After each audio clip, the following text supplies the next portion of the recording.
So Troy and Vanessa, thank you so much for coming today and joining us to talk about this really important topic, can't, not, won't. How does the idea of can't, not, won't work in your family? With Tori, I needed to identify if he was being defiant, if he was avoiding a task, what the reason was. And the first thing I needed to do was meet Tori where he was, have a conversation with him, ask him what his challenge was, and ask him what are the steps that he's taking toward the task. Sometimes he would, if it was a can't, he would get tense up. I would have to pay attention to his body language. I would have to take into account if he was getting emotional. Where was that emotion coming from? Was it coming from a place of frustration or frustration because he didn't have the tools to do the task? Or was there a reason or something that was missing in his instruction? I look at Kent as he didn't have the preemptive training that he would need to get a task done. So stacking instruction, giving him multiple tasks to do, and thinking that from A to B. I need you to take all the trash cans, empty all the trash cans, take that all outside, and take the big trash can out front. All right. Certain circumstances, you would think that was pretty easy to do, but because he may get distracted from task one and task two, I had to revisit and consistently redirect him to stay on task. Yes, he's our kid. He wants to do it. He doesn't object to taking out the trash, but he's not utilizing the tools that we give him. So I know I find myself sometimes having to change tools. Can you make a reminder on your phone? Can you have something pop up? And of course, he's 18 now, and he doesn't want to be reminded by us, and we don't want to remind him. Can you remember? It's not that he won't do it. He can't remember that he needs to set up these reminders. And even if he set them up, are they effective? Have they been effective? Well, this week it was. Next week it may not be. Did you find that shifting your thinking from won't to can't actually increased his ability to do things and his ability to be compliant? I'm a stringent mom. I like things orderly. I like do what I say, and do it the way I said it. And if I have to ask you 3 times, the third time there's going to be a problem.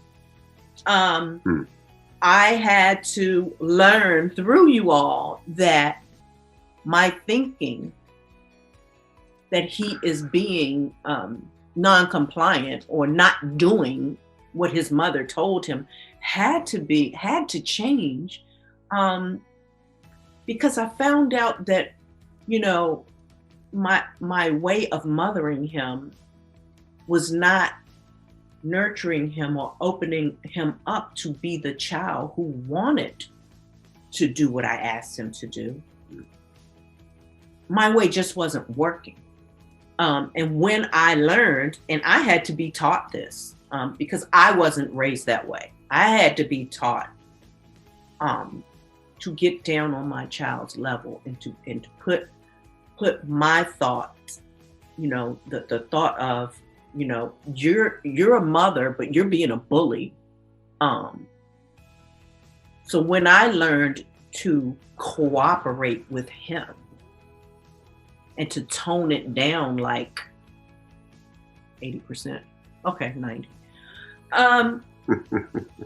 We had a back and forth conversation. We were able to, and it wasn't immediate, we were able to discuss how he could better work with me and we could work together.